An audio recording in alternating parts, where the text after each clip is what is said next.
and welcome to Hollywood Baptist Heritage Senior Celebration.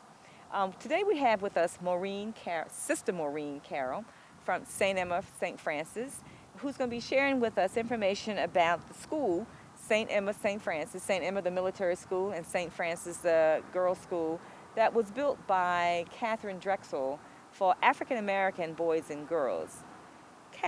Sister Maureen, tell us a little bit about Catherine Drexel and why did she do what she did in Powhatan? St. Catherine was a typical example of real white privilege. She was born rich.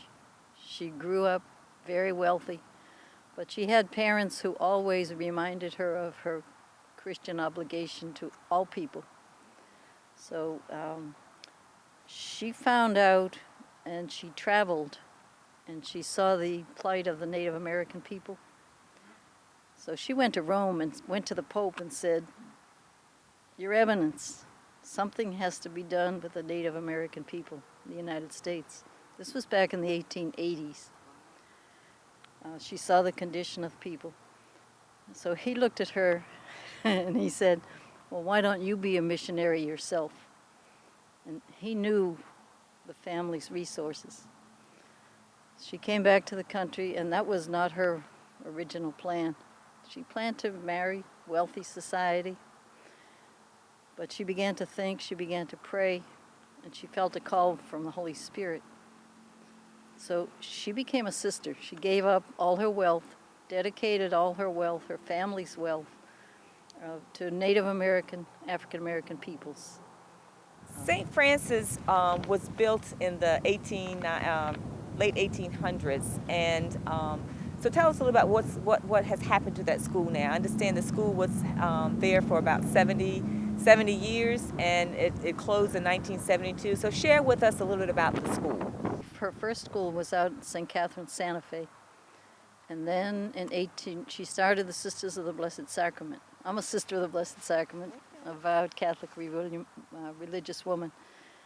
And take 3 vows: poverty, chastity, obedience. And so she chose that life of prayer and sacrifice and started a religious order that's dedicated just to Native American, African American peoples. Because at that time, people were not creating a lot of excellent schools. She came here to Powhatan very, very early in her religious life. Started the schools with her sister and brother-in-law. Her sister and brother-in-law did the boys' school. And St. Catherine Drexel said, "I'm going to create a beautiful school for young women." And that's what she did. She staffed it with her own sisters. She staffed it with local people who came and became teachers. People from Powhatan became teachers. There was a time back in the early 1900s where she couldn't find teachers that would come to African American schools to teach. So she went all the way to Europe and recruited teachers in Ireland and in Poland, and of course local Powhatan people. And so yes, the schools ran for 85 years. So tell us a little bit about employment.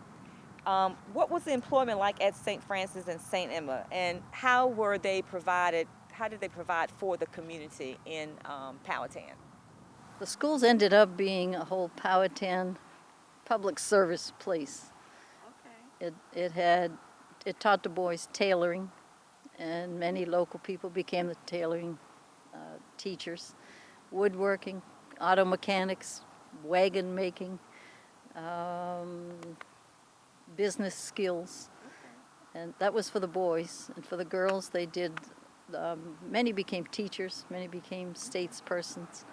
So yeah, the property was used for a while as like a retreat place, and people would come for prayer and retreat and for the. But in general, the property kind of was abandoned because it was rented out all the time for farming and agriculture. We have a shared legacy with the people of Powhatan, especially the African American community, that many of the grandparents and their children still have the experience of being able to work at a place that was geared towards African American excellence. During the time of the integration of schools, St. Francis St. Emma was always a place. If you were employed there, you knew you weren't going to lose your job when you were talking for. And there are people who still tell those stories. So it's always been a center for racial, not just harmony, racial equality, equity. One quick word is it's not over yet. It's not over yet. We don't have the land anymore, but we certainly have the stories. We have all archives, we have all records, we have pictures, we have a whole story. And we just purchased the building across from St. Francis St. Emma, and it's going to be a center for eco-social justice. Very good. Education, as you treat the earth, so you treat the people of the earth. We're looking for young adults who'll be working with us. So you guys heard that. And so she's got a pamphlet here for us. Yeah, I've got. So, and it says, Who tells our story? Who tells our story? How important. And this is one of the reasons why we're doing this today, because we want to hear your story. We want to know your story, and we want to keep living your story. We don't want our stories to die. Right. We want to pass it on to the young And pass people. it on. Very So good. thank you. Thank you. It's always a privilege. It's always a privilege to be here. Thank you. This is a historic place. Yes, our We're church, sitting on holy we are ground. sitting on holy ground. Yes, we are. And this